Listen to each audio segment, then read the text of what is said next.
한겨울 저녁, 추억의 맛을 찾은 사람들이 붐비는 여우고기 전문점은 따뜻한 냄새로 가득하다.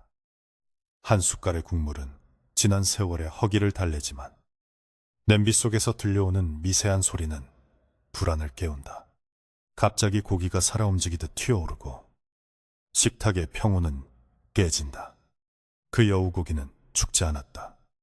사람의 몸속에서 다시 깨어나 먹은 이를 조용한 번데기로 바꾼다. 오래된 믿음과 욕망이 맞닿는 순간 공포는 일상이 된다.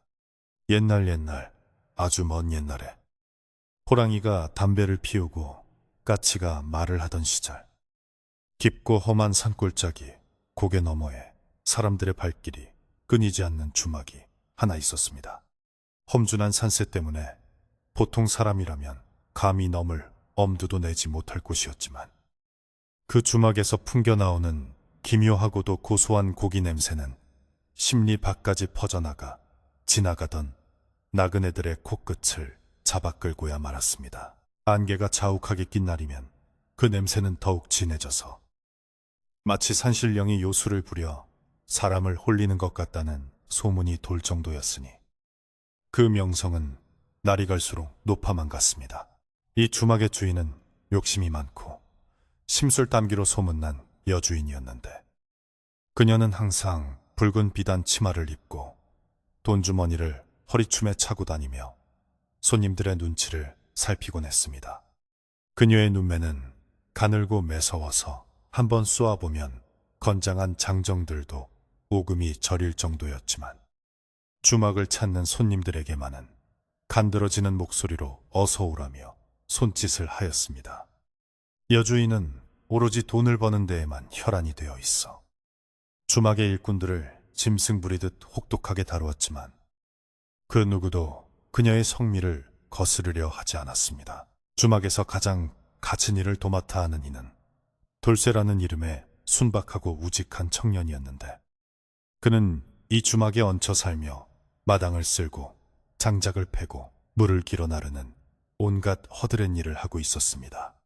돌쇠는 천성이 착하고 부지런하여 여주인의 모진 구박에도 불평 한마디 없이 묵묵히 일만 했지만 최근 들어 주막에서 일어나는 일들에 대해 알 수 없는 불안감을 느끼기 시작했습니다. 그것은 바로 손님들이 미친 듯이 탐닉하는 그 붉은 고기 전골의 정체 때문이었습니다. 주막의 대표 메뉴인 고기 전골은 펄펄 끓는 붉은 국물에 이름 모를 고기가 듬뿍 들어가 있었는데 그 맛이 어찌나 기가 막힌지 한번 맛본 사람은 반드시 다시 찾아오게 만드는 마력이 있었습니다. 돌쇠는 매일 아침 뒷산우물에서 물을 길어다가 부엌으로 나르며 그 냄새를 맡아야 했는데 이상하게도 그 냄새를 맡을 때마다 입안에 군침이 도는 것이 아니라 등골이 서늘해지는 기분을 느꼈습니다.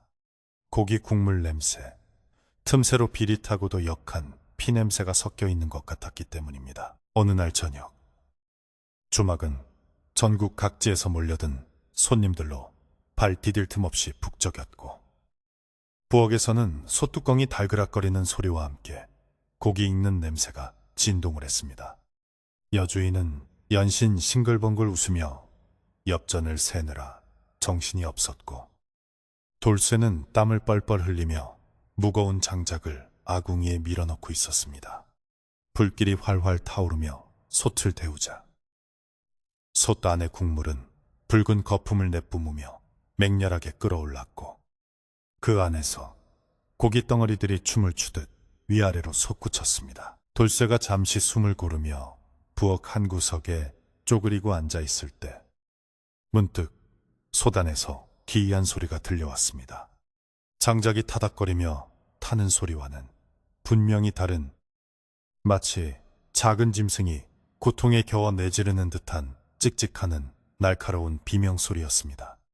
돌쇠는 깜짝 놀라 솥뚜껑을 쳐다보았지만 뚜껑은 무거운 돌에 눌려 굳게 닫혀 있었고 그 안에서 들리는 소리는 끓는 물소리에 묻혀 희미하게 사라져버렸습니다. 잘못 들었나 싶어 고개를 갸웃거렸지만 가슴 한구석에 찜찜함은 가시지 않았습니다. 여주인은 돌쇠가 일손을 놓고 멍하니 있는 꼴을 보자마자 앙칼진 목소리로 소리를 질렀습니다. 이놈의 돌쇠야. 뭘 그리 넋을 놓고 있어. 손님들 상에 나갈 전골이 식겠다. 어서 불을 더 지피지 않고. 그녀의 호통에 정신이 번쩍 든 돌쇠는 황급히 장작을 더 집어넣었지만 소단에서 들렸던 그 소리가 귓가에 맴돌아 좀처럼 일에 집중할 수가 없었습니다. 그는 불길을 바라보며 이 고기가 도대체 어디서 난 것인지, 왜 여주인은 고기의 출처를 그토록 철저히 숨기는지 의문을 품었습니다. 사실 이 주막의 고기는 정육점에서 사오는 것이 아니라 다리 없는 깊은 밤마다 정체불명의 사냥꾼이 지게에 지고 와서 뒷문으로 몰래 넘겨주는 것이었습니다. 돌쇠는 몇 번 그 광경을 목격한 적이 있었는데, 사냥꾼은 항상 삿갓을 깊게 눌러쓰고 검은 천으로 얼굴을 가린 채 아무 말 없이 고기가 담긴 자루만 던져놓고 사라지곤 했습니다. 그 자루에서는 붉은 피가 뚝뚝 떨어져 바닥을 적셨고 때로는 자루 자체가 꿈틀거리는 것처럼 보이기도 했습니다. 여주인은 그 고기를 받으면 즉시 창고 깊숙한 곳으로 가져가 문을 걸어 잠그고 혼자서 손질을 했는데 그 누구도 그 안에 들어가는 것을 허락하지 않았습니다. 심지어 돌쇠조차도 고기 창고 근처에는 얼씬도 못하게 했으며 만약 그 근처를 서성거리는 것이 발각되면 불호령이 떨어지곤 했습니다. 돌쇠는 여주인이 밤새도록 칼을 가는 소리와 무언가를 텅텅 내리치는 소리를 들으며 이불 속에서 몸을 떨어야 했습니다. 손님들은 고기의 정체 따위는 아랑곳하지 않고 오로지 그 맛에 취해 허겁지겁 숟가락을 놀렸습니다. 멀쩡해 보이던 양반님네들도 전골 냄비가 나오면 체면을 집어던지고 짐승처럼 달려들어 국물까지 싹싹 핥아먹었고 배가 불러 터질 것 같으면서도 고기 한 점이라도 더 먹으려고 서로 으르렁거리는 모습은 실로 기괴하기 짝이 없었습니다. 돌쇠는 그들의 눈빛이 시간이 지날수록 점점 붉게 충혈되고 탁해지는 것을 느꼈지만 감히 입 밖으로 낼 수는 없었습니다. 어느 날은 한 손님이 씹던 고기에서 하얗고 뾰족한 뼈 조각이 나왔다며 항의를 한 적이 있었습니다. 여주인은 당황하지 않고 능청스럽게 웃으며 산토끼 뼈가 들어갔나 보네요. 산짐승이라 뼈가 좀 억세죠. 하고 둘러대며 고기를 한 접시 더 내어주어 입막음을 했습니다. 손님은 공짜 고기에 금세 화를 풀고 다시 먹는데 열중했지만 돌쇠가 보기에는 그 뼈가 토끼뼈라기보다는 훨씬 날카롭고 섬뜩한 이빨처럼 보였습니다. 돌쇠는 주막 마당을 쓸면서 가끔 산짐승들이 주막 근처를 배회하는 것을 보았습니다. 하지만 이상하게도 그 짐승들은 주막 안으로 들어오려 하지 않고 멀찍이 서 주막을 향해 구슬피 울부짖다가 사라지곤 했습니다. 특히 여우들의 울음소리가 유난히 잦았는데 마을 어르신들은 여우가 울면 불길한 일이 생긴다고 했기에 돌쇠의 마음은 더욱 무거워졌습니다. 바람이 부는 날이면 그 울음소리는 마치 사람의 곡소리처럼 들려 잠을 설치게 했습니다. 해가 지고 어둠이 산자락을 덮으면 주막은 더욱 묘한 분위기에 휩싸였습니다. 처마 밑에 매달린 청사초롱이 바람에 흔들리며 붉은 그림자를 만들어냈고 부엌 아궁이의 불빛은 마치 살아있는 짐승의 혀처럼 넘실거렸습니다. 돌쇠는 부엌 정리를 마치고 방으로 돌아가려다 창고 쪽에서 또다시 이상한 인기척을 느꼈습니다. 이번에는 단순히 소리만이 아니라 문틈으로 새어나오는 서늘한 냉기가 피부에 와닿았습니다. 호기심과 두려움이 뒤섞인 채 돌쇠는 발소리를 죽이고 창고 쪽으로 살금살금 다가갔습니다. 창고 문은 굳게 닫혀 있었지만 안에서는 사각사각 무언가를 긁는 소리가 들려왔습니다. 마치 갇혀있는 누군가가 손톱으로 벽을 긁으며 밖으로 나오려 애쓰는 듯한 소름 끼치는 소리였습니다. 돌쇠는 침을 꼴깍 삼키며 문고리에 손을 뻗어보려 했지만 그 순간 뒤에서 들려온 여주인의 차가운 목소리에 심장이 멎는 듯 했습니다. 돌쇠야, 거기서 뭐하니? 여주인은 어느새 돌쇠의 등 뒤에 와서 서늘한 눈빛으로 그를 내려다보고 있었습니다.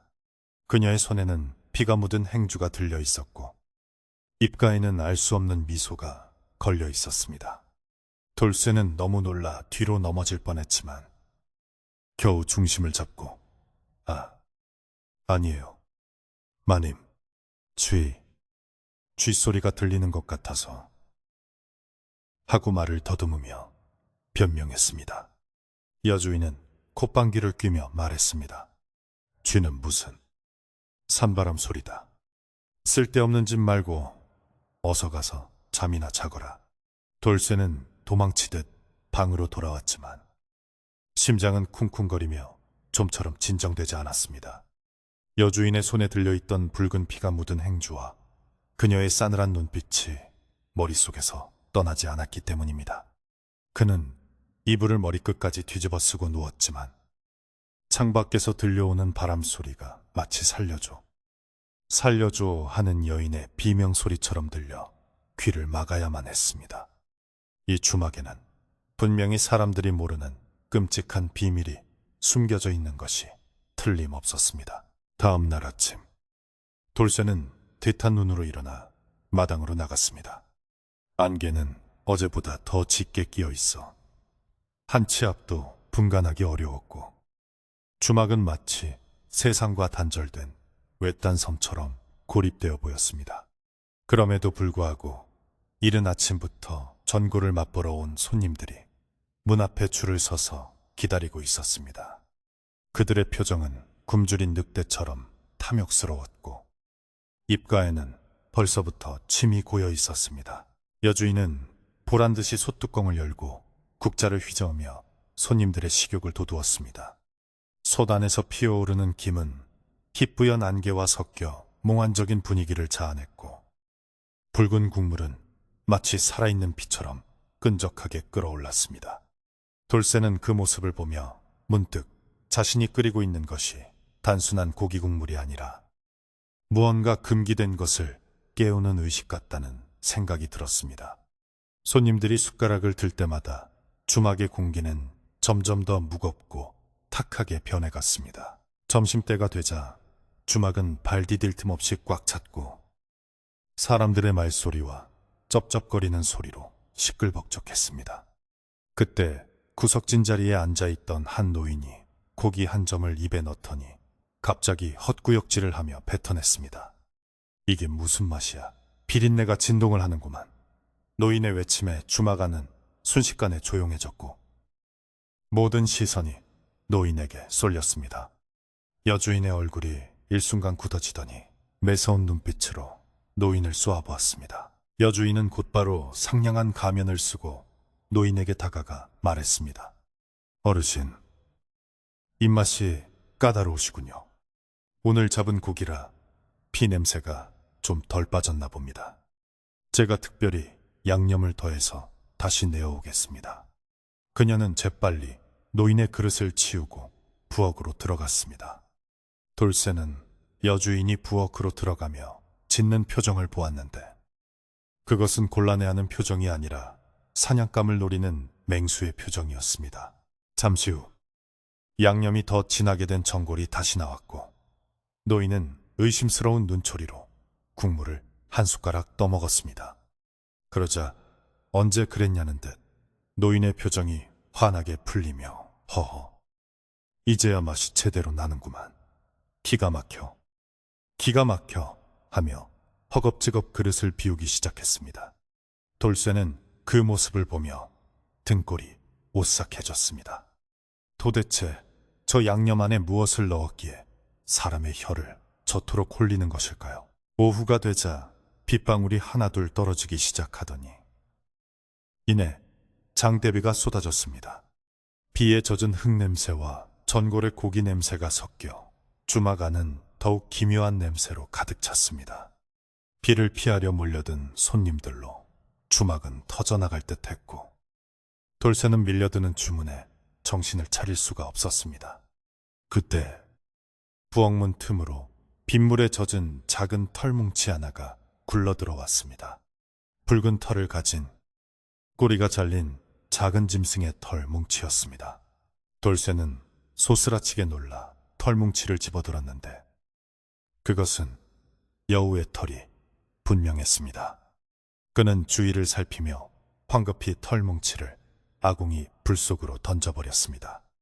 털타는 냄새가 확 퍼지자 솥안의 국물이 갑자기 팍 하고 튀어오르며 돌쇠의 손등을 덮쳤습니다. 화상을 입은 듯 뜨거웠지만 돌쇠는 비명조차 지르지 못하고 솥을 멍하니 바라보았습니다.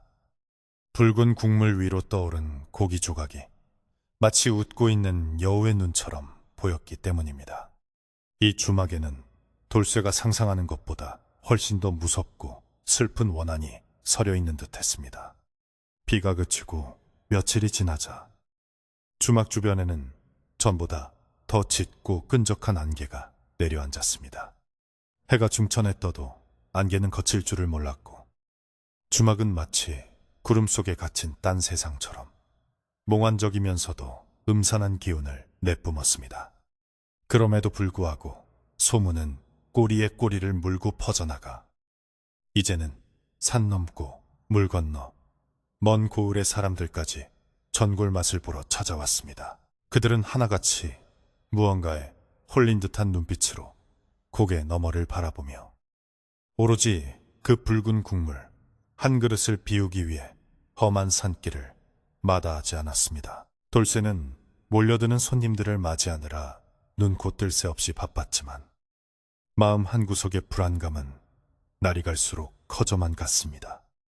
처음에는 단순히 고기가 맛있어서 손님들이 좋아하는 줄로만 알았는데 자세히 들여다보니 손님들의 모습이 예전과는 사뭇 달라져 있었기 때문입니다.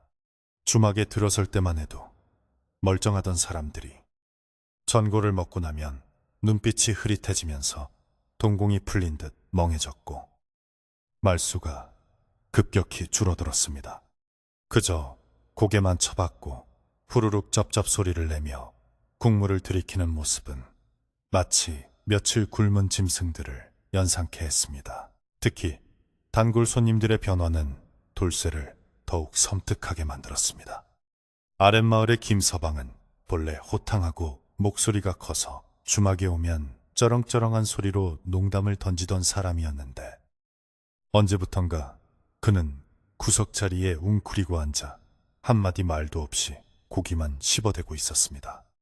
돌쇠가 안부를 물으려 다가가니 김서방이 고개를 획 돌려 쳐다보았는데 그의 눈동자가 사람의 그것이라기보다는 짐승의 눈처럼 누렇고 가늘게 변해 있는 것 같아 돌쇠는 소스라치게 놀라 뒷걸음질 쳤습니다. 손님들의 식사 예절도 점차 사라져 갔습니다. 처음에는 젓가락과 숟가락을 사용하여 점잖게 식사하던 양반들조차 고기 맛을 본 뒤에는 체면을 잊고 손으로 고기를 집어 뜯거나 그릇째 들고 국물을 핥아먹기 일쑤였습니다. 그들이 고기를 씹을 때마다 들리는 오독오독 하는 소리는 뼈까지 씹어먹는 듯 기괴하게 들렸고 입가에 붉은 국물을 잔뜩 묻힌 채 희죽희죽 웃는 모습은 보는 이로 하여금 소름이 돋게 만들었습니다. 주막 안은 사람들의 대화 소리 대신 짐승이 먹이를 먹을 때 내는 거친 숨소리와 씹는 소리로만 가득 차게 되었습니다. 그러던 어느 날 돌쇠는 부엌에서 고기를 손질하다가 믿을 수 없는 광경을 목격하고 말았습니다. 여주인이 잠시 자리를 비운 사이 돌쇠는 썰어놓은 고깃더미를 정리하고 있었는데 도마 위에 놓인 붉은 고깃덩어리 하나가 파르르 떨리기 시작한 것입니다. 처음에는 자신이 잘못 본 것이라 생각하여 눈을 비비고 다시 보았지만 고기는 분명히 스스로의 의지를 가진 것처럼 꿈틀거리고 있었습니다. 마치 살아있는 생물의 근육이 수축하는 것과 같은 그 움직임에 돌쇠는 들고 있던 칼을 떨어뜨릴 뻔했습니다. 공포에 질린 돌쇠가 조심스럽게 손가락으로 고기를 찔러보자 고기는 찌른 부위를 중심으로 움찔하며 반응을 보였습니다. 죽어서 토막난 고기가 살아 움직인다는 것은 있을 수 없는 일이었기에 돌쇠는 온몸에 털이 곤두서는 듯한 전율을 느꼈습니다. 그때 등 뒤에서 여주인의 날카로운 목소리가 날아왔습니다. 이 녀석이 고기가 상하기라도 할까봐 감시하는 게냐. 갓 잡은 싱싱한 고기라 신경이 살아있어서 그런 게 다 촌스럽게 호들갑 떨지 말고 어서 썰기나 해. 여주인은 아무렇지 않다는 듯 고기를 낚아채 펄펄 끓는 솥단지에 집어넣었습니다. 뜨거운 물에 들어간 고기는 고통스러운 듯 튀어오르며 붉은 거품을 토해냈지만 여주인은 그저 국자로 꾹꾹 눌러 담을 뿐이었습니다. 돌쇠는 그 모습을 보며 여주인이 말하는 싱싱한 고기라는 것이 도대체 무엇을 의미하는지 깊은 의구심을 품게 되었습니다. 아무리 갓 잡은 짐승이라 해도 며칠이 지난 고기가 저렇게 생생하게 반응할 수는 없는 노릇이었기 때문입니다. 그날 오후 산 아래에서부터 맑고 청아한 목탁 소리가 안개를 뚫고 들려오기 시작했습니다. 탁, 탁, 탁. 규칙적으로 울리는 그 소리는 주막 안의 기괴한 먹는 소리와 묘한 대조를 이루며 점점 가까워졌습니다. 이윽고 주막 문 앞에 한 노스님이 나타났습니다.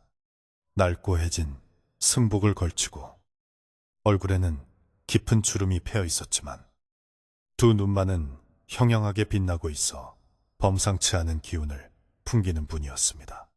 스님은 주막 안으로 들어오지 않고 문지방 앞에 서서 가만히 내부를 응시했습니다. 주막 안의 손님들은 먹는데 정신이 팔려 스님의 존재를 눈치채지 못했지만 돌쇠는 본능적으로 하던 일을 멈추고 스님을 바라보았습니다. 스님은 코를 킁킁거리며 주막 안의 냄새를 맡더니 이내 미간을 찌푸리며 깊은 한숨을 내쉬었습니다. 그리고는 혼잣말처럼 그러나 돌쇠의 귀에는 똑똑히 들리도록 나지막이 읊조렸습니다. 이곳에 죽어서도 죽지 못한 것들의 원한이 가득하구나. 산 사람이 죽은 짐승의 탈을 쓰려 하는가. 여주인은 문 앞에 웬 거지가 서 있는 줄 알고 표독스러운 얼굴로 달려나왔습니다. 아니, 재수없게 영업하는 집 문 앞을 막고 서서 뭐하는 거요? 동냥을 하러 왔으면 딴 데 가서 알아보시오. 우리 집엔 남는 밥 따위 없으니. 여주인은 소금을 한 줌 쥐어 스님에게 뿌리며 당장 꺼지라고 소리를 질렀습니다. 보통 사람이라면 화를 내거나 당황할 법도 했지만 스님은 소금을 맞고도 눈 하나 깜짝하지 않고 여주인을 빤히 쳐다보았습니다. 스님의 눈빛이 어찌나 강렬하고 서늘했는지 기세등등하던 여주인조차 순간 흠칫하며 뒷걸음질을 쳤습니다. 스님은 여주인을 향해 혀를 차며 말했습니다. 탐욕이 눈을 가려 제 살 깎아먹는 줄 모르는구나. 이 솥에 끓고 있는 것이 정령 사람의 먹거리라 생각하느냐. 짐승의 저주가 뼈에 사무쳐 피가 되고 살이 되니 곧 이곳은 사람이 머물 곳이 못 될 것이다. 스님의 목소리는 낮았지만 마치 천둥 소리처럼 주막 안을 울리는 듯 했습니다. 그제야 몇몇 손님들이 먹던 것을 멈추고 스님을 쳐다보았지만 그들의 눈은 이미 탁하게 풀려 있어 스님의 말을 제대로 이해하지 못하는 듯 했습니다. 그들은 잠시 멍하니 있다가 다시 고개를 쳐박고 전골을 먹기 시작했고 그 모습은 더욱 기괴하게 느껴졌습니다. 여주인은 스님의 말에 얼굴이 불그락푸르락해져서 빗자루를 들고 나와 스님을 위협했습니다. 이 땡중이 미쳤나. 어디서 헛소리를 짓거려. 당장 나가지 않으면 관아에 고발할 테다.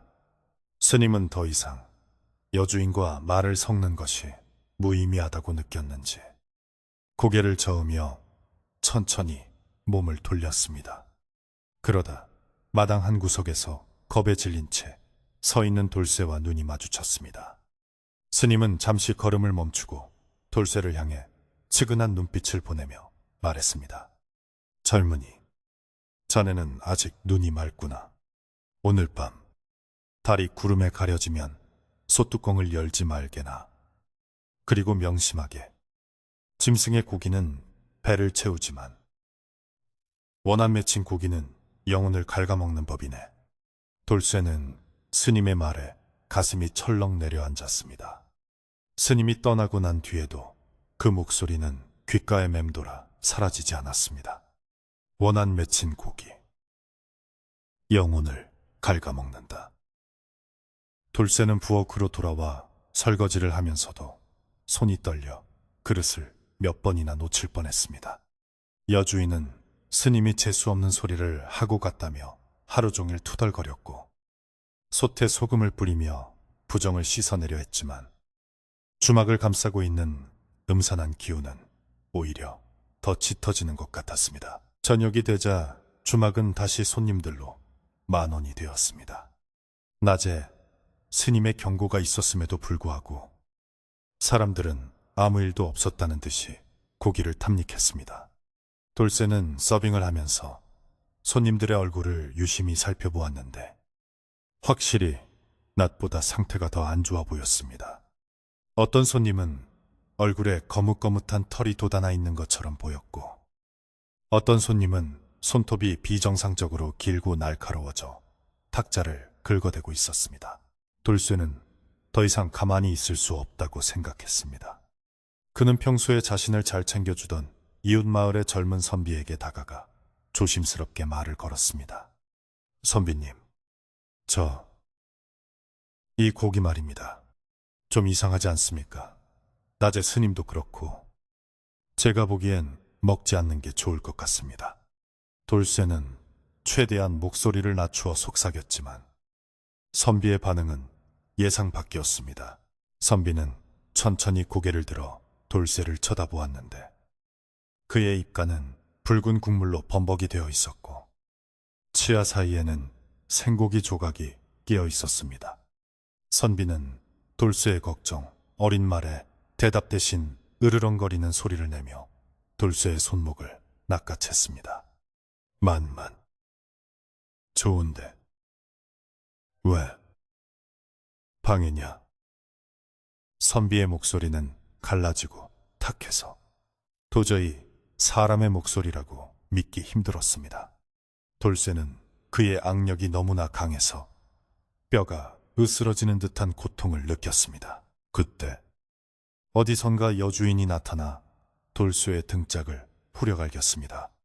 이놈이 미쳤나? 손님한테 무슨 짓이야? 여주인은 돌쇠를 거칠게 밀쳐내고 선비에게 굽신거리며 사과했습니다. 아이고, 선비님, 이 미련한 놈이 일하기 싫어서 헛소리를 하나 봅니다. 제가 따끔하게 혼을 낼 테니 노여움을 푸십시오. 선비는 돌쇠를 노려보다가 다시 고기 그릇으로 코를 박았고 여주인은 돌쇠를 부엌 뒷문으로 끌고 갔습니다. 뒷마당으로 끌려 나온 돌쇠는 여주인에게 모진 매질을 당해야 했습니다. 여주인은 빗자루로 돌쇠를 때리며 소리쳤습니다. 네 이놈, 한 번만 더 손님들 앞에서 쓸데없는 소리를 짓거렸다간 너도 저 솥단지 안에 들어갈 줄 알아라. 내 말이 빈말인 줄 아느냐. 여주인의 눈은 광기로 번들거렸고 그 말이 단순한 협박으로 들리지 않아 돌쇠는 공포에 질려 바닥에 엎드려 빌었습니다. 잘못했습니다. 마님, 다시는 입도 뻥끗 안 하겠습니다. 여주인이 분이 풀리지 않은 채 씩씩거리며 안으로 들어가 버리자 돌쇠는 멍든 몸을 이끌고 겨우 일어났습니다. 밤하늘을 올려다보니 스님의 말대로 달이 검은 구름에 서서히 가려지고 있었습니다. 주막 안에서는 여전히 질강질강 씹는 소리와 짐승 같은 울음소리가 섞여 들려왔고 굴뚝에서는 매캐하고 비릿한 연기가 끊임없이 피어올랐습니다. 돌쇠는 자신이 서 있는 이곳이 사람 사는 세상이 아니라 아기들이 들끓는 지옥의 입구처럼 느껴졌습니다. 밤이 깊어지자 손님들은 하나둘씩 객실로 들어갔지만 방 안에서도 잠자리에 드는 기색은 없었습니다. 문풍지 너머로 들려오는 소리는 코를 고는 소리가 아니라 벽을 긁거나 바닥을 기어다니는 소리였습니다. 끼익, 쇠유 하는 소리가 복도를 타고 울려 퍼졌고 가끔씩 꽃기호하는 닭구름 소리 비슷한 괴성이 들리기도 했습니다. 돌쇠는 자신의 방에 누워 이불을 뒤집었었지만 온몸의 감각이 곤두서서 잠을 이룰 수가 없었습니다. 그때 부엌 쪽에서 둔탁한 소리가 들려왔습니다. 누군가 무거운 솥뚜껑을 억지로 여는 듯한 소리였습니다. 여주인은 이미 잠자리에 들 시간이었고 이 시간에 부엌에 들어갈 사람은 없었습니다. 돌쇠는 두려움을 억누르고 방문을 아주 조금 열어 부엌 쪽을 내다보았습니다.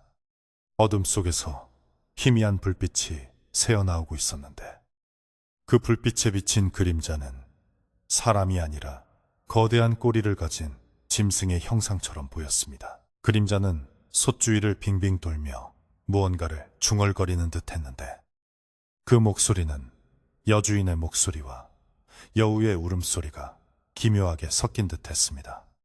더 많이 먹여야 해. 그래야 내가 산다. 더 많이. 돌쇠는 숨조차 크게 쉴 수 없었습니다. 여주인이 숨기고 있는 비밀은 단순히 상한 고기를 파는 수준이 아니었습니다. 그녀는 무언가 금지된 주술을 부리고 있거나 아니면 이미 사람이 아닌 존재가 되어버린 것일지도 모른다는 생각이 뇌리를 스쳤습니다. 갑자기 부엌의 불이 훅 꺼지고 사방이 칠흑 같은 어둠에 잠겼습니다. 그리고 정막 속에서 돌쇠의 방문 바로 앞에서 드르륵 하고 문고리가 돌아가는 소리가 들렸습니다. 돌쇠는 숨을 멈추고 문을 응시했습니다. 문 밖에는 누군가가 서서 거칠게 숨을 몰아쉬고 있었습니다. 그 숨결에서 풍겨오는 비릿한 피 냄새가 문틈을 타고 방 안으로 스며들어왔습니다. 오늘 밤 이 주막에선 돌이킬 수 없는 끔찍한 일이 벌어질 것만 같았습니다. 그날 밤 돌쇠의 방문 앞에서 들리던 거친 숨소리와 문고리를 돌리던 섬뜩한 소리는 새벽닭이 울 때까지 계속되다가 동이 틀 무렵 거짓말처럼 사라졌습니다. 돌쇠는 뜬 눈으로 밤을 지새우고 만한 눈으로 방문을 열어보았지만 문 밖에는 아무런 흔적도 남아있지 않았고 오직 차가운 새벽, 이슬만이 마루를 적시고 있었습니다.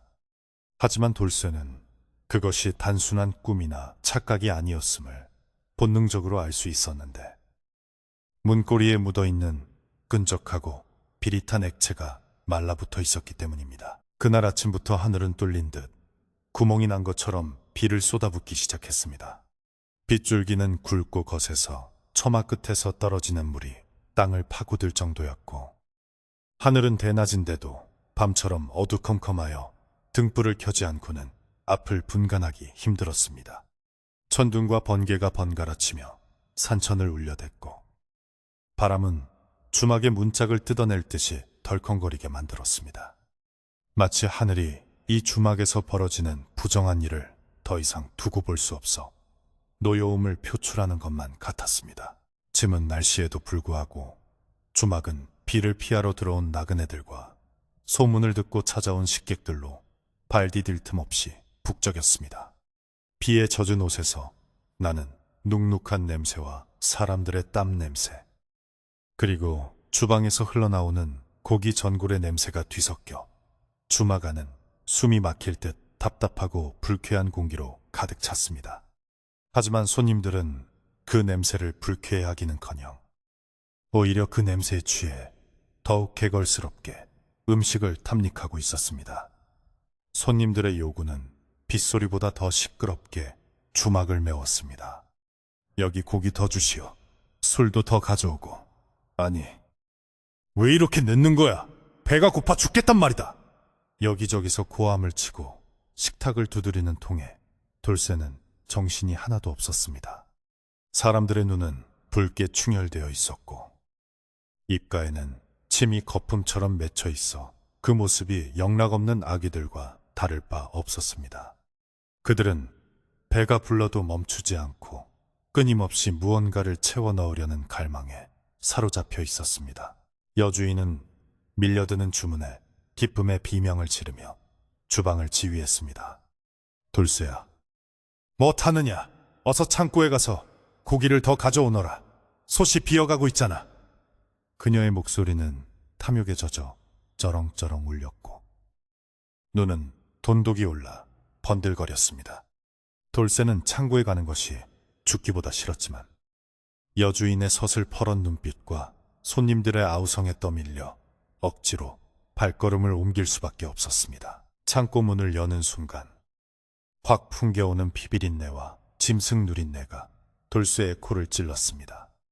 어두운 창고 안에는 붉은 고기 덩어리들이 산더미처럼 쌓여 있었는데 빗소리에 묻혀 잘 들리지 않았지만 자세히 귀를 기울이면 그 안에서 바스락하는 소리가 들려왔습니다.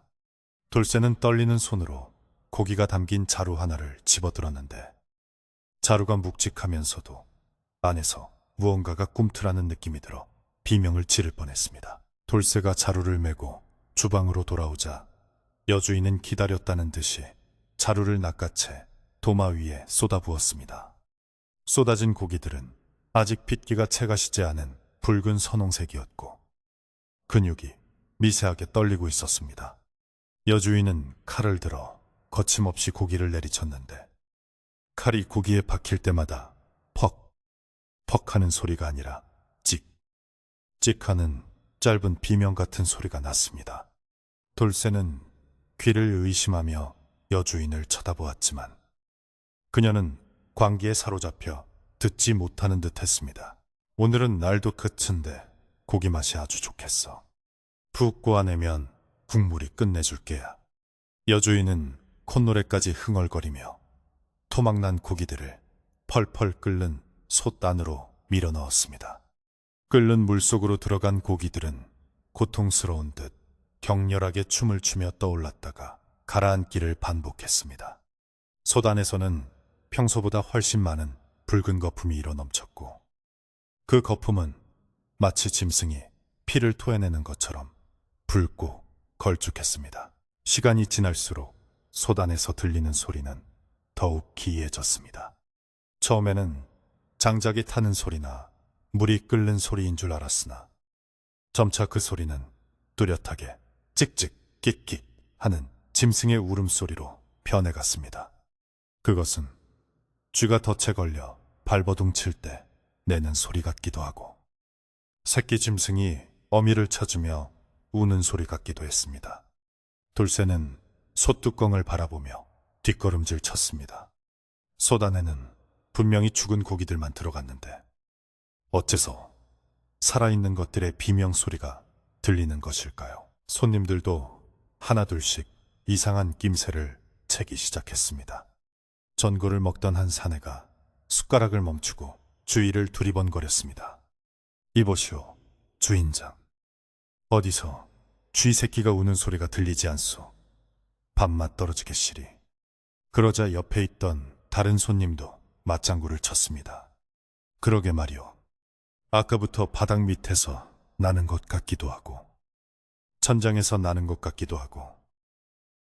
사람들은 수군거리며 불안한 눈빛을 교환했습니다. 여주인은 당황한 기색을 감추며 큰 소리로 웃어넘기려 했습니다. 호호호. 손님들도 참. 비바람이 몰아치니 문풍지가 울어서 나는 소리입니다. 쥐라니요. 우리 집엔 개미 새끼 한 마리도 없습니다. 신경 쓰지 마시고 어서 드세요. 식으면 맛이 없습니다. 그녀는 국자로 솥을 휘저으며 소리를 덮으려 했지만 국자가 솥바닥을 긁을 때마다 울음소리는 더욱 날카로워져 사람들의 고막을 파고들었습니다. 그때 갑자기 솥뚜껑이 덜컹하고 들썩였습니다.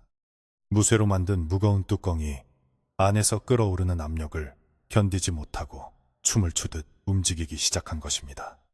솥 틈새로 새어나오는 하얀 김 속에는 짐승의 털 타는 냄새와 비릿한 피 냄새가 섞여 있어 역겨움을 자아냈습니다. 돌쇠는 공포에 질려 마님 소치, 소치 이상합니다 하고 외쳤지만 여주인은 돌쇠의 정강이를 걷어차며 조용히 해. 불조절을 잘못해서 그런 거잖아 하고 소리쳤습니다. 하지만 여주인의 호통으로도 솥의 요동을 멈출 수는 없었습니다. 솥뚜껑은 점점 더 격렬하게 들썩거렸고 그 안에서 들리는 비명소리는 이제 주막 전체를 울릴 정도로 커졌습니다. 끼에, 액, 끼에, 그것은 더 이상 쥐소리가 아니었습니다. 수백 마리의 짐승이 끓는 물속에서 살려달라고 아우성치는 지옥의 소리였습니다. 손님들은 숟가락을 떨어뜨리고 귀를 막았으며 얼굴은 공포로 하얗게 질려갔습니다. 이게 무슨 소리야? 한 손님이 벌떡 일어나 소리쳤습니다. 그는 자신이 먹던 국그릇을 들여다보더니 비명을 지르며 그릇을 집어던졌습니다. 그릇이 바닥에 깨지면서 쏟아진 국물 속에는 털이 숭숭 난 고깃덩어리가 꿈틀거리고 있었습니다. 고기가 살아서 움직인다. 주막 안은 순식간에 아수라장이 되었습니다. 사람들은 먹은 것을 토해내며 밖으로 나가려 했지만 밖은 폭풍우가 몰아치고 있어 나갈 엄두조차 내지 못했습니다. 여주인은 사색이 되어 솥뚜껑을 온몸으로 누르며 버텼습니다. 아니야. 이건 그냥 바람소리야. 다들 자리에 앉아. 돈 내고 가야지. 어딜 도망가. 그녀의 모습은 탐욕에 눈이 멀어 이성이라고는 찾아볼 수 없는 악귀와도 같았습니다. 그녀가 뚜껑을 누를수록 솥단의 반발은 더욱 거세졌고 뜨거운 증기가 치익 소리를 내며 여주인의 팔과 얼굴을 덮쳤습니다. 그녀의 피부가 붉게 달아올랐지만 그녀는 고통조차 느끼지 못하는 듯했습니다. 돌쇠는 구석에 웅크리고 앉아 벌벌 떨면서 주머니 속에 들어있는 것을 만지작거렸습니다. 지난번 스님이 주고 간 붉은 팥과 소금이 담긴 주머니였습니다. 지금이라도 이것을 뿌려야 할까? 아니면 도망쳐야 할까? 돌쇠의 마음속에서 갈등이 일어났습니다. 하지만 여주인의 광기와 손님들의 혼란 속에서 섣불리 나섰다가는 무슨 봉변을 당할지 몰라 선뜻 용기가 나지 않았습니다. 그 순간 쾅! 하는 굉음과 함께 여주인이 뒤로 나동그라졌습니다. 솥뚜껑이 허공으로 튀어오르며 천장을 때리고 바닥으로 떨어졌습니다. 뚜껑이 열린 솥안에서는 시뻘건 증기가 기둥처럼 솟구쳐 올랐고 그 증기 속에서 형체를 알 수 없는 검붉은 그림자들이 튀어나오기 시작했습니다. 그것들은 연기처럼 흐릿했지만 분명히 짐승의 형상을 하고 있었고 붉은 눈을 번뜩이며 주막 안을 휘젓고 다녔습니다. 사람들은 비명을 지르며 서로 엉켜 넘어지고 밟히는 혼란이 벌어졌습니다. 여우다. 여우 귀신이다. 누군가의 외침의 공포는 극에 달했습니다. 연기 속의 그림자들은 손님들의 몸을 휘감으며 그들의 입과 코로 스며들려 했습니다. 이미 전구를 많이 먹은 사람들은 저항도 하지 못한 채 바닥에 쓰러져 몸을 비틀었고 그들의 배는 임산부처럼 기괴하게 부풀어 오르기 시작했습니다. 쓰러진 사람들의 입에서는 짐승의 털 뭉치가 쏟아져 나왔고 손발톱은 갈고리처럼 구부러지며 길어졌습니다.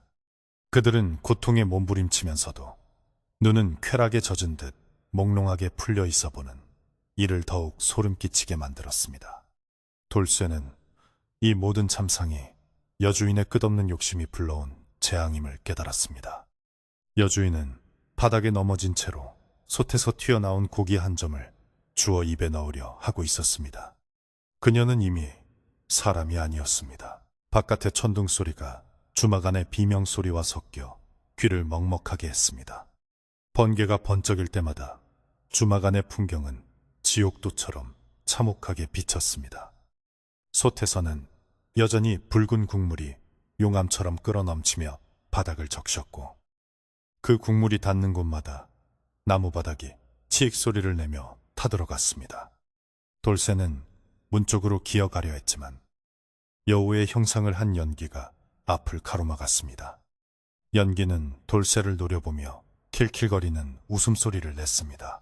너도 먹어. 너도 같이 먹자.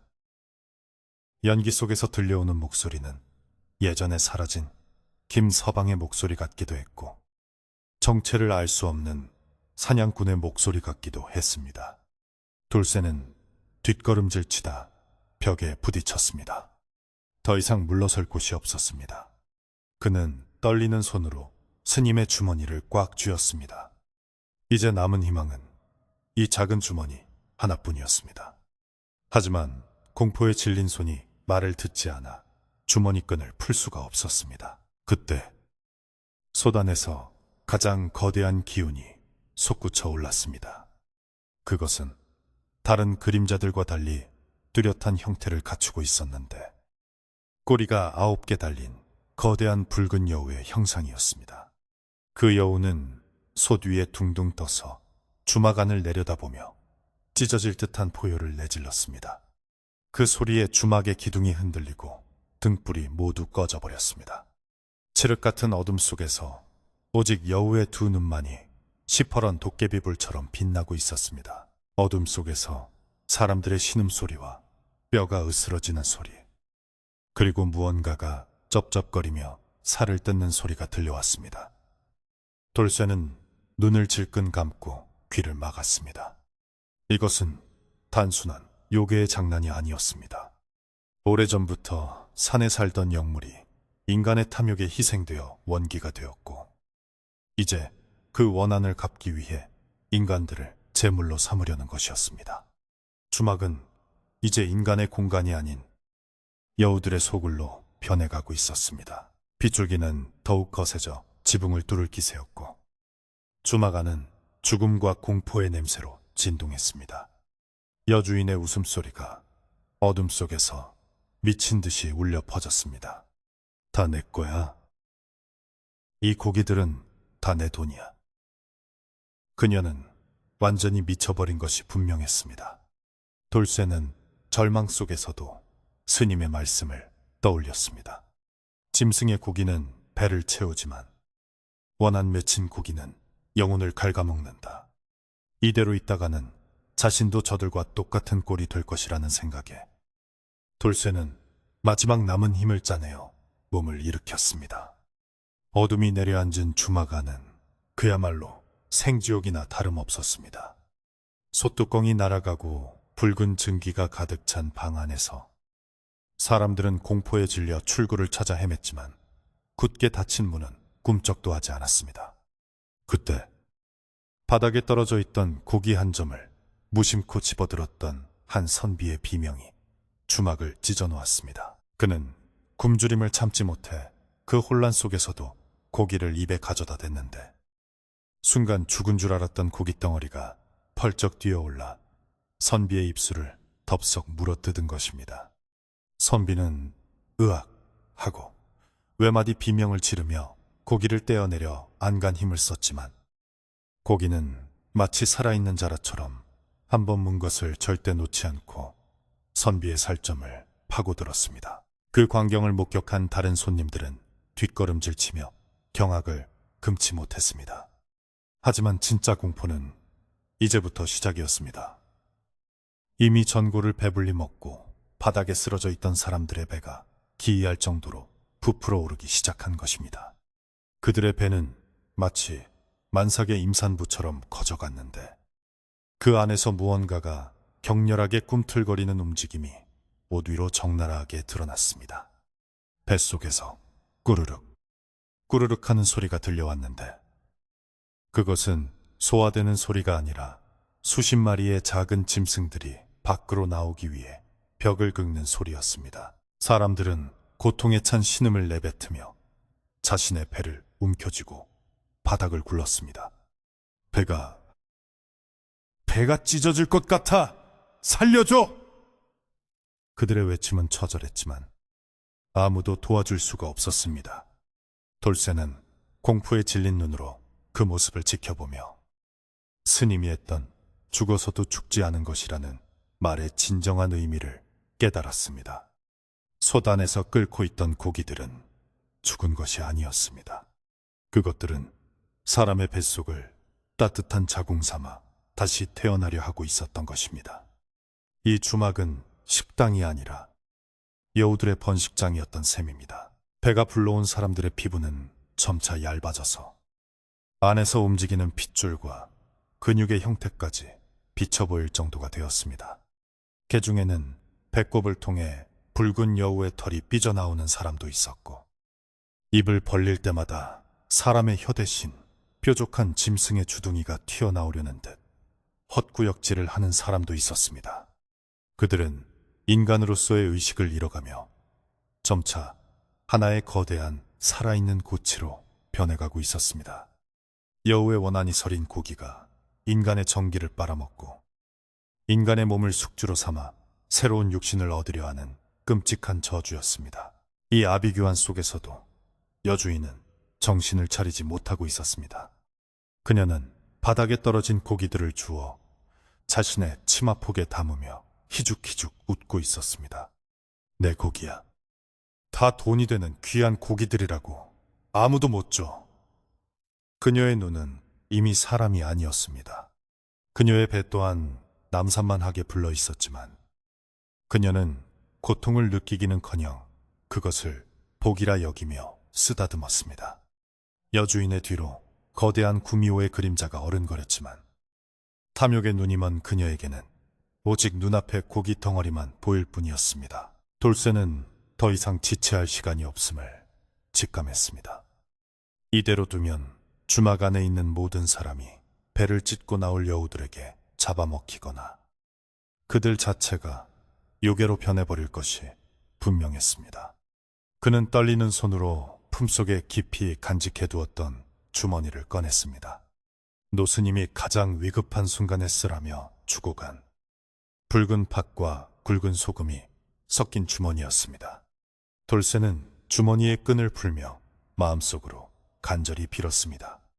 부디 이 비천한 목숨을 살려주시고 억울하게 죽은 넋들도 제자리로 돌아가게 해주십시오.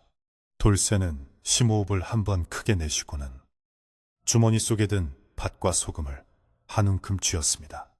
그리고는 있는 힘껏 펄펄 끓고 있는 솥단지를 향해 뿌렸습니다. 물러가라, 사악한 기운들아. 썩 물러가라. 돌쇠의 외침과 함께 팥과 소금이 솥단으로 쏟아지자 마치 불에 기름을 부은 듯 콱 하는 굉음과 함께 푸른 불꽃이 치솟았습니다. 솥안의 붉은 국물이 사방으로 튀며 비명을 질렀고 솥 위에 떠있던 검은 연기들이 고통스러운 듯 몸부림쳤습니다. 팥과 소금이 닿은 곳마다 치익, 치익하는 소리와 함께 검은 연기가 피어올랐습니다. 우리 조상들은 예로부터 붉은 팥은 귀신의 눈을 멀게 하고 소금은 부정탄 것을 씻어낸다고 믿어왔는데 그 힘이 효력을 발휘하는 듯 했습니다. 솥뚜껑이 닫히지 않은 채 미친 듯이 끓어오르던 솥의 기운이 한풀 꺾이는가 싶더니 주막을 감싸고 있던 붉은 안개가 서서히 걷히기 시작했습니다. 하지만 완전히 끝난 것은 아니었습니다. 사람들의 뱃속에 들어앉은 여우의 기운들은 끈질기게 버티고 있었습니다. 돌쇠는 남은 팥과 소금을 쥐고 쓰러져 있는 손님들에게 달려갔습니다. 정신 차리십시오. 뱉어내야 합니다. 돌쇠는 고통스러워하는 손님들의 몸에 팥을 던지며 소리쳤습니다. 파달이 손님들의 불룩한 배에 닿자 뱃속의 움직임이 격렬하게 요동쳤습니다. 손님들은 갑자기 눈을 부릅뜨며 짐승 같은 괴성을 질렀고 몸을 활처럼 뒤로 젖히며 거칠게 구토를 시작했습니다.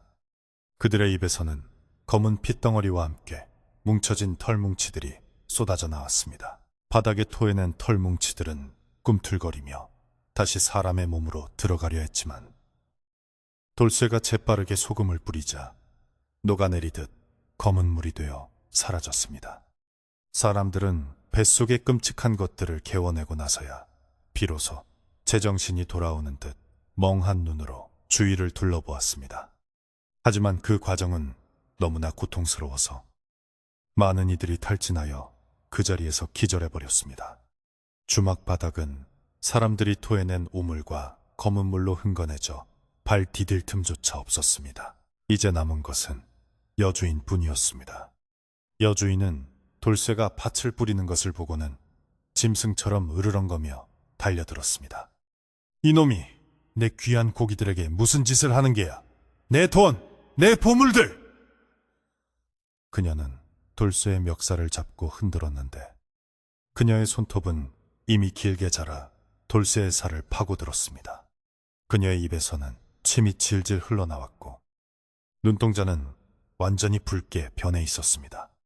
그녀는 이미 사람이 아니라 여우의 원혼 그 자체가 되어가고 있었습니다.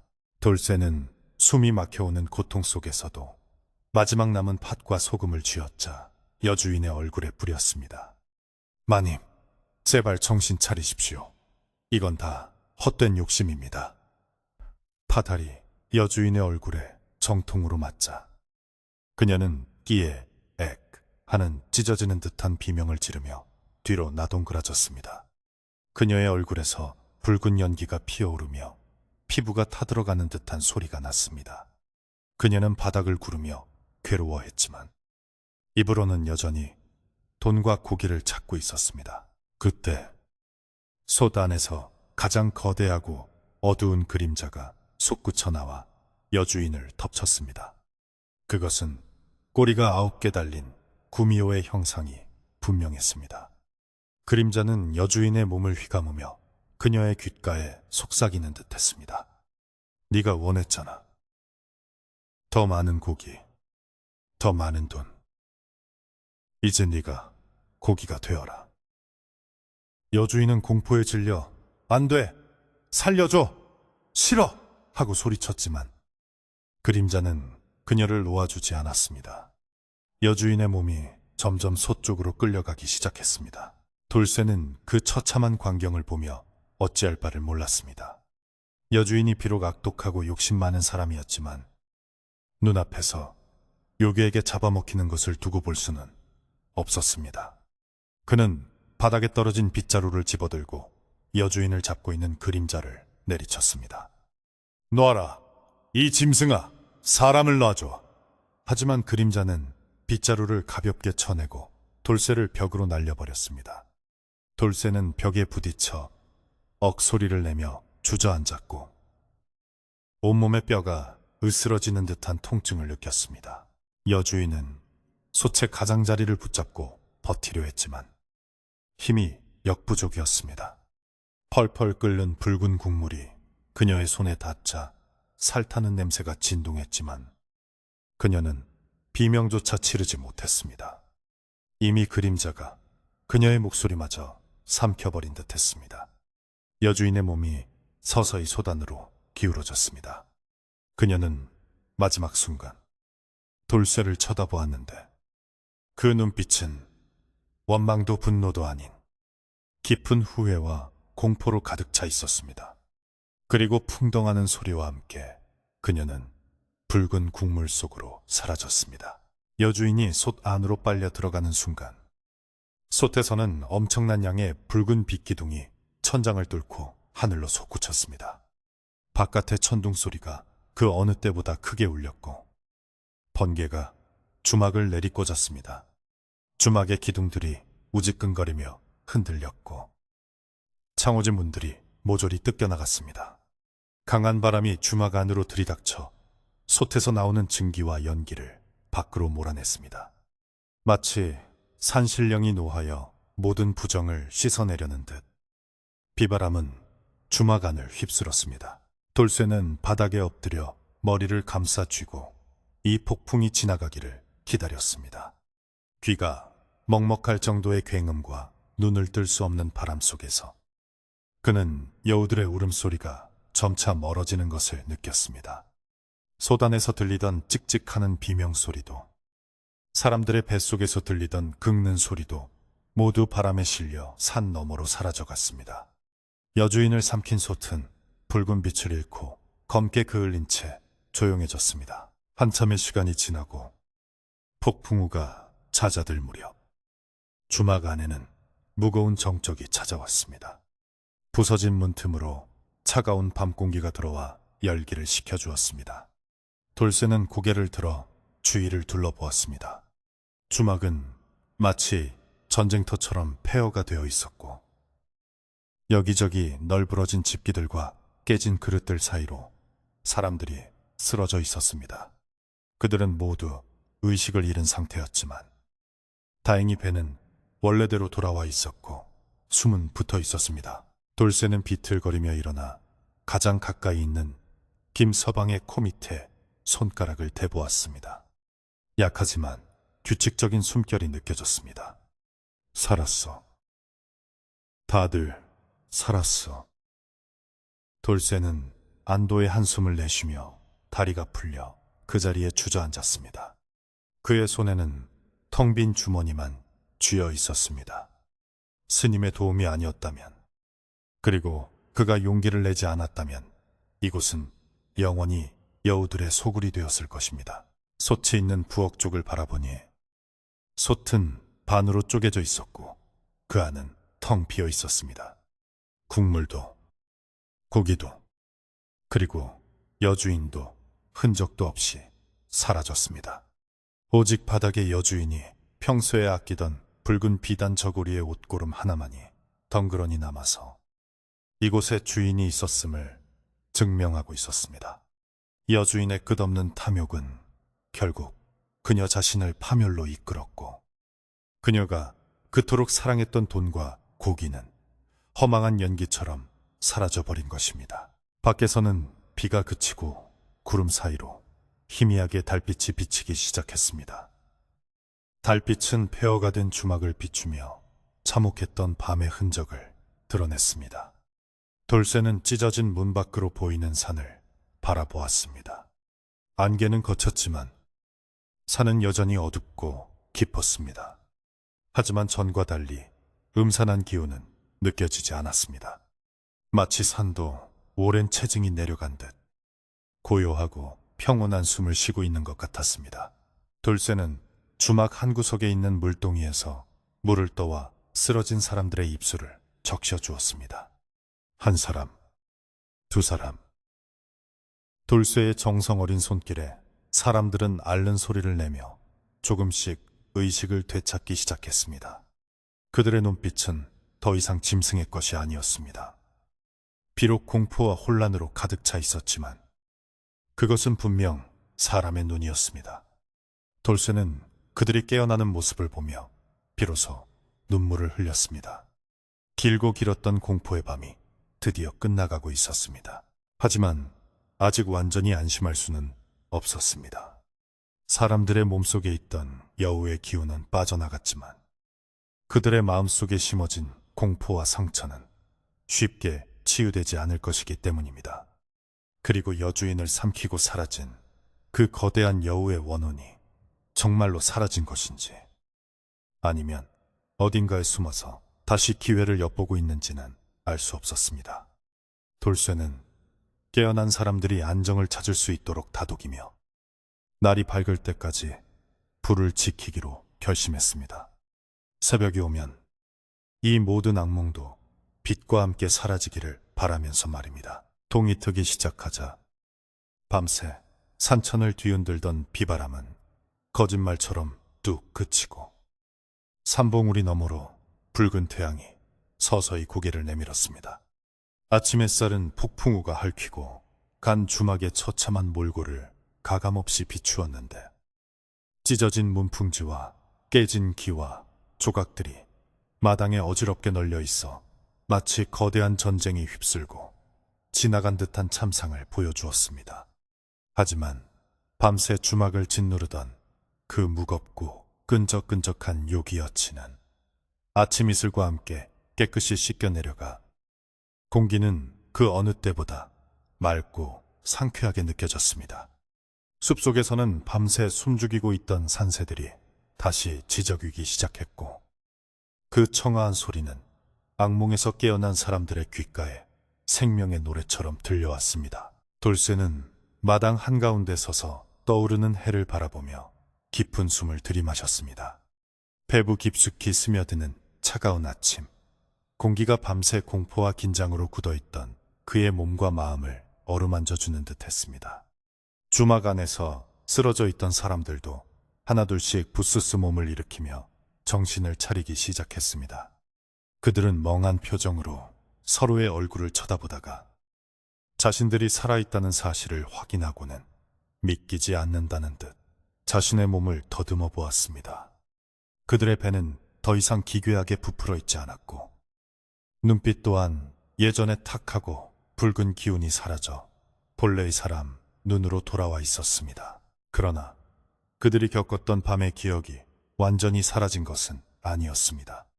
사람들은 바닥에 흩어진 검은 털 뭉치와 자신들이 토해낸 오물들을 보며 소스라치게 놀랐고 지난밤 자신들이 탐욕스럽게 먹어치웠던 고기의 정체가 무엇이었는지 깨닫자마자 심한 구역질을 해댔습니다.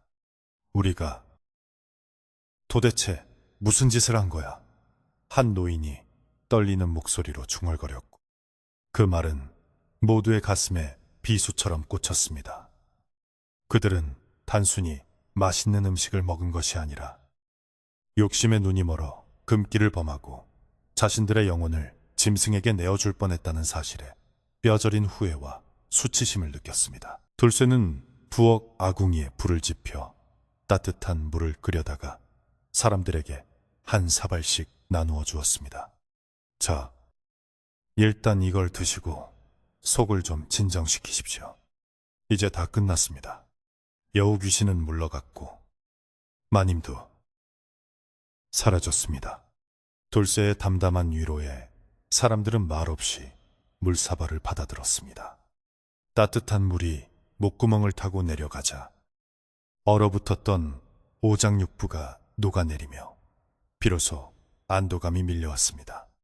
그들은 돌쇠에게 생명의 은인이라며 연신 고개를 숙여 감사 인사를 전했지만 돌쇠는 그저 씁쓸한 미소를 지으며 고개를 저을 뿐이었습니다.